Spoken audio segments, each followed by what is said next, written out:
کا نام پوچھنا بھول گئی. پیارے پیغمبر علیہ السلام جب اس کے گھر میں داخل ہوئے سیدنا ابوبکر صدیق کے ساتھ تو اسے یاد ہی نہیں رہا. اس نورانی چہرے کو دیکھ کر یہ ہمت ہی نہ ہوئی کہ پوچھوں کہ آپ کا نام کیا ہے, اسم مبارک کیا ہے. تو جب ابو معبد نے پوچھا نا کہ وہ کون تھے, یہ اتنی نورانیت کیسے ہو گئی گھر میں, بتاؤ تو صحیح. تو اس نے فوراً اپنے پاس سے ایک نام رکھا, اپنے شوہر کو کہا ابو معبد کو کہ ابو معبد آج ہمارے گھر مبارک آیا تھا,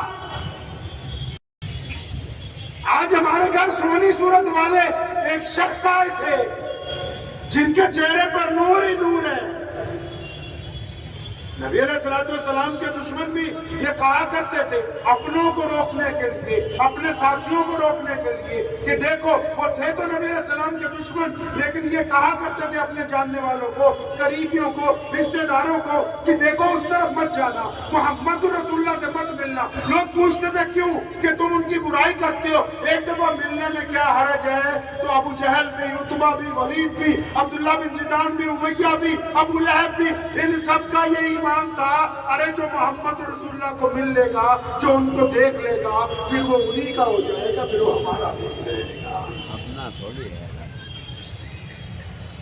معبد نے کہا کہ آج مبارک آئے تھے. تو نبی علیہ السلام کا نام تو اس بندے کو پتہ نہیں تھا. امیہ نے اشارہ کر کے کہا کہ وہ سفید لباس میں بیت اللہ سے ٹیک لگائے ہوئے رہتے.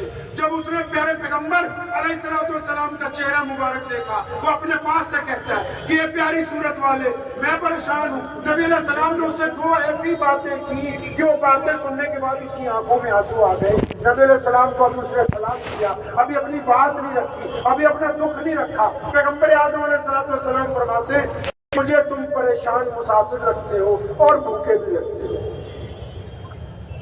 اب جب اس نے یہ دو باتیں سنی اس کی آنکھوں میں آنسو آ گئے. فرمانے لگا ہاں اے پیاری صورت والے میں پریشان مسافر ہوں, بھوکا بھی ہوں. لیکن جب اپنا مدعا بیان کرنے لگا تو پیغمبر علیہ السلام اٹھ کے کھڑے ہوئے. فرمایا ایسے نہیں, اس کو اپنے ساتھ گھر میں لے گئے, منہ ہاتھ دھلوایا, بہترین جو اس وقت کھانا میسر تھا کھجوریں اور دودھ اس کے سامنے پیش کیا گیا. جب اس کے حواس درست ہو گئے تو پھر اس نے پوچھا نبی علیہ السلام نے اس بندے سے ہاں اب بتاؤ کیا تکلیف ہے, کیا حکم ہے, کیا پریشانی ہے. تو اس نے کہا میں پیاری صورت والے ایک بندہ ہے یہاں پر, اس نے مجھ سے اونٹ خریدے اور ان کے پیسے نہیں دیتا, مجھے مجبور کر رہا ہے کہ میں خالی ہاتھ لوٹ جاؤں. میں تو چھوٹا سا ایک کسان ہوں, لوگوں کے جانور لے کے آتا ہوں, منڈی میں بیچتا ہوں, چند پیسے مجھے بچ جاتے ہیں, باقی پیسے مالکان کو دے دیتا ہوں. پیارے نبی علیہ السلام نے پوچھا کون ہے, تو اس نے نام بتایا کہ ابو جہل ہے.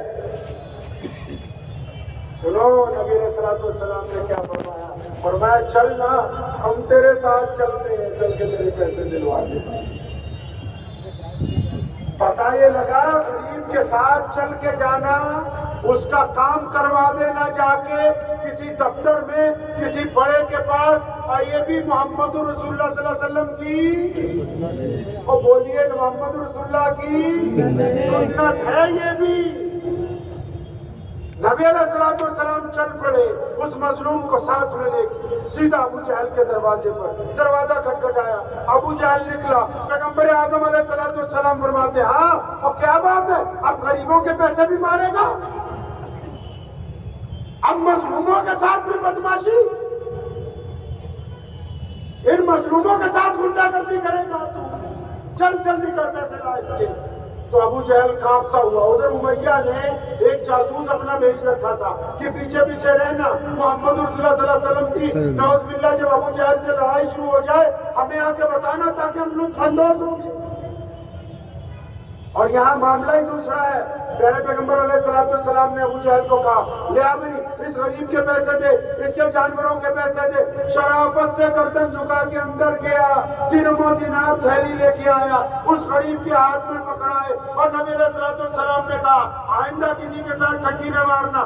پیارے نبی علیہ السلام واپس چلے, وہ بندہ بھی ساتھ میں ہے. چند قدم چلنے کے بعد ادھر وہ جاسوس دیکھ رہا ہے کہ بازی پلٹ گئی ہے, ہمارا چودھری, ہمارا سردار, ہمارا گورنر, ہمارا حکمران جو کہتا تھا کل تک کہ نبی علیہ السلام پر حملہ آور ہو جاؤں گا, وہ تو بھیگی بلی بنا ہوا تھا, اور یہاں تو نبی علیہ السلام نے اس کے پیسے دلوا دیے.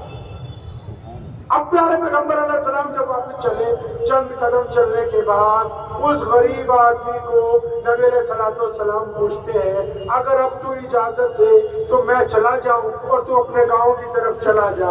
کسی نے کیا خوب کہا ہے کہ خود ہی بھیگ دے، خود ہی کہیں منگتے کا بھلا ہو، خود ہی بھیگ دے، خود ہی کہیں منگتے کا بھلا ہو۔ نبی علیہ السلام اس سے پوچھتے، وہ پیاری صورت کو دیکھ رہا ہے، پھر آخر اس نے کہا کہ آپ مجھے اپنا نام بتائیں۔ پیارے نبی علیہ السلام فرمایا کرتے تھے کہ میں محمد ہوں، اللہ کا سچا رسول ہوں، خاتم النبیین بن کے آیا ہوں، لوگوں کو ایک رب سے ملوانے آیا ہوں۔ جب یہ بات کہی کہنے لگا ہاں میں نے لوگوں سے سن رکھا ہے، میں نے اہل مکہ سے سن رکھا ہے کہ مکہ المکرمہ میں ایک ایسی ذات آ گئی ہے، لیکن یا رسول اللہ صلی اللہ علیہ وسلم وہ ایک بات ساتھ میں یہ بھی کہتے تھے کہ ان سے ملنا نہیں، اگر ان سے سامنا ہو جائے، اگر ان سے مل لیا جائے، اگر ان سے تکلم ہو جائے تو پھر بندہ انہی کا ہو جاتا ہے۔ یا رسول اللہ صلی اللہ علیہ وسلم اب تو آپ کو دیکھ لیا ہے، پہلے آپ کلمے کی دولت عطا فرما دیں، اس کے بعد ہی پھر میں اپنے ادھر امیہ بھاگا بھاگا ابو جہل کے گھر، سیدھا ابو جہل کے گھر، وہ محل کو کی گل ہو گئی، اج تسی مٹی کرا دیتی، کی گل ہو گئی؟ تو ابو جہل کہنے لگا نہیں نہیں، تمہیں سمجھ نہیں آئی پوری بات کی۔ آج جب محمد رسول اللہ صلی اللہ علیہ وسلم آئے تو جب دروازہ میں نے کھولا تو ہوا میں ان کی پشت کے اوپر ایک اژدہا ہوا میں لہرا رہا تھا، اس کا منہ کھلا ہوا تھا، اور میرے دل نے کہا یقین کے ساتھ کہ ابو جہل آج اگر محمد رسول اللہ کی بات کا انکار کر دیا تو یہ تجھے زندہ نکل جائے گا۔ وہ کہنے لگا متروں میں تو اپنی جان بچائی ہے، نبی علیہ السلام سے اپنی جان بچائی ہے، تب وہ میں نے دولت ان کے حوالے کر دی، اس بندے کے پیسے جو ہے میں نے لوٹا دی۔ پیارے پیغمبر علیہ السلام مکہ المکرمہ کی ایک گلی میں سے گزرے جا رہے ہیں، گزر رہے تو دیکھا ایک غلام جو ہے وہ چکی چلا رہا ہے اور رو رہا ہے، چکی چلاتا جاتا ہے، روتا جاتا ہے۔ نبی علیہ السلام اس کے پاس رک گئے، ارے بھائی کیا بات ہے، کیوں روتے ہو، کیوں کیا دکھ ہے، کیا تکلیف ہے؟ چکی چلانا تو کوئی بڑی بات نہیں۔ اس غلام نے روتے روتے کہا کہ یہ پیاری صورت والے، وہ بھی نہیں جانتا کہ یہ محمد رسول اللہ صلی اللہ علیہ وسلم ہے، یہ اللہ کے پیارے نبی ہیں، یہ خاتم النبیین ہیں۔ کہنے لگا پیاری صورت والے میں غلام ہوں، امیہ کا، اور میں حبشی ہوں اور مجھے خریدا گیا تھا بازار میں سے، آج میری طبیعت خراب ہے، مجھے بخار چڑھا ہوا ہے، لیکن مالک نے میرے ذمہ داری لگائی کہ یہ گیہوں صبح تک پسا ہونا چاہیے، اگر یہ گیہوں نہیں پیستا ہوں تو صبح کو میرے دورے لگیں گے، میں اپنی کھال بچانے کے لیے کیا فرمایا نبی علیہ السلام نے اسے؟ پیارے پیغمبر علیہ السلام نے کیا فرمایا؟ فرمایا کوئی بات نہیں، ہم تمہاری مدد کریں گے، ہم مدد کریں گے تمہاری۔ اب نبی علیہ السلام وہاں سے تشریف لے گئے، وہ غلام سوچتا ہے کہ یہاں سے روز ہزاروں لوگ گزرتے، مجھے روتا ہوا دیکھتے، کچھ پوچھ لیتے کیوں رو رہا ہے، کچھ دو لفظ کہہ کے ہمدردی کے چلے جاتے۔ ابھی وہ بات مکمل نہیں سوچ پایا کہ پیغمبر اعظم علیہ السلام واپس تشریف لائے، نبی علیہ السلام کے ایک ہاتھ میں تازہ کھجورے اور ایک ہاتھ میں گرم دودھ کا پیالہ ہے، اور وہ کھجورے اس غلام کو کھلائیں، گرم دودھ پلایا اور اسے کہا کہ رات کا پہلا پہر ہے، آپ اپنے بستر میں آرام کرو۔ اس نے سوال کیا کہ میں اگر اپنے بستر میں آرام کروں گا تو پھر یہ چکی کون چلائے گا؟ فرمایا نہیں نہیں، تم آرام کرو، تمہاری جگہ یہ چکی ہم چلائیں گے۔ یہ نبی علیہ السلام ہے، غلام سو رہا ہے اور صاحب خلق عظیم جن کو قرآن نے کہا کہ ان کا اخلاق سب سے اعلیٰ ہے، یہ خاتم النبیین ہیں، جن کے سر پر رحمت للعالمین کا تاج رکھا گیا ہے، وہ چکی چلا رہے ہیں، صبح تک چکی چلا رہے ہیں، آٹا پس گیا، سامان تیار کر کے رکھ دیا، تشریف لے گئے، دوسری شام پھر آئے، پھر دیکھا غلام کا بخار اچھا نہیں ہوا، پھر دوبارہ اسے وہی کھجورے اور دودھ پلایا گیا، پھر اس کو سلایا۔ نبی علیہ السلام نے 3 دن تک چکی چلائی۔ غلام جب تندرست ہو گیا، نبی علیہ السلام نے اجازت چاہی کہ اب میں چلتا ہوں، پھر کبھی ملیں گے۔ کہنے لگا پیاری صورت والو اپنا نام تو بتاؤ۔ فرمایا میں وہی محمد الرسول اللہ، اللہ کا سچا نبی۔ فرمایا ہاں میں نے اپنے مالکان سے سنا ہے، امیہ سے سنا ہے آپ کے بارے میں، نعوذ باللہ وہ آپ کی برائیاں کرتے، لیکن انہوں نے ایک بات کہی کہ محمد رسول اللہ سے اگر مل لو گے تو انہی کے ہو جاؤ گے۔ یا رسول اللہ صلی اللہ علیہ وسلم اب تو آپ کو دیکھ لیا، آپ سے مل لیا، آپ کے اخلاق دیکھ لیے، اب اس غلام کو کلمے کی دولت عطا فرما دیجیے۔ اور آج اس غلام کا نام لینا ہم اپنے لیے عزت کی بات سمجھتے ہیں۔ کون؟ مؤذن رسول سیدنا بلال حبشی رضی اللہ تعالیٰ عنہ۔ اور جس دن مکہ فتح ہوا، نبی علیہ السلام خانہ کعبہ کے سامنے صحن میں کھڑے ہیں اور نماز کا وقت ہو گیا، شہزادے ساتھ میں کھڑے ہیں، مولا علی کرم اللہ وجہہ، امیر المومنین مسلمانوں کا پہلا خلیفہ سیدنا ابوبکر صدیق، سیدنا عثمان ذو النورین، عمر بن خطاب رضی اللہ تعالیٰ عنہ جیسا جلیل القدر شخصیت، جس کے بارے میں نبی علیہ السلام نے یہاں تک فرمایا کہ اگر میرے بغیر میرے بعد اگر کوئی نبی ہوتا تو عمر بن خطاب ہوتے، جن کا درجہ اتنا بلند کیا۔ سیدنا عباس رضی اللہ تعالیٰ عنہ، عبداللہ ابن زبیر رضی اللہ تعالیٰ، خالد ابن ولید رضی اللہ تعالیٰ جیسا جرنیل،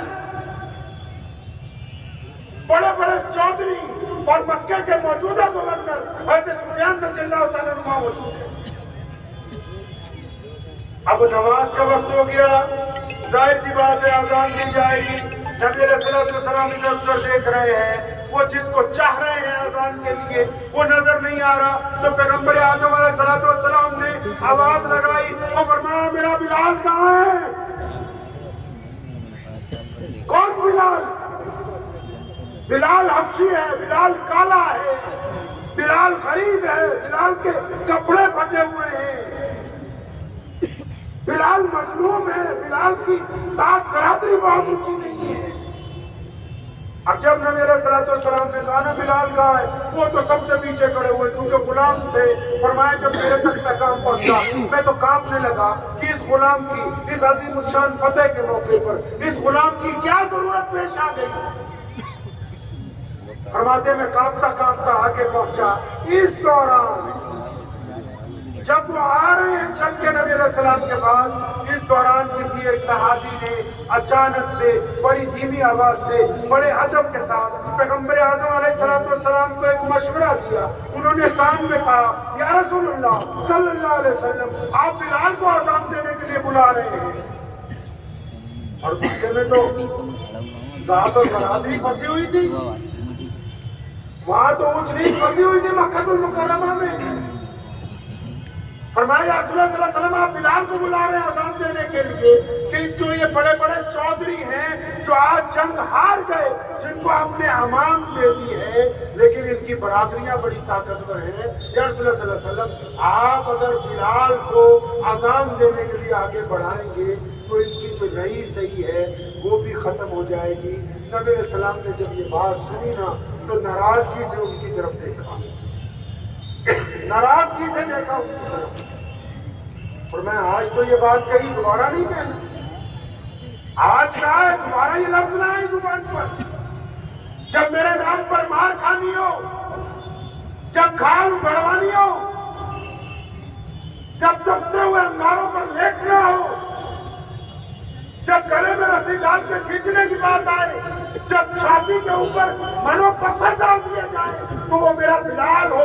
آج جب اللہ نے عزت عطا فرماتی تو یہ نہیں ہو سکتا کہ بلال کے علاوہ کوئی اذان دے گا۔ فرمایا آج خانہ کعبہ کی چھت پر چڑھ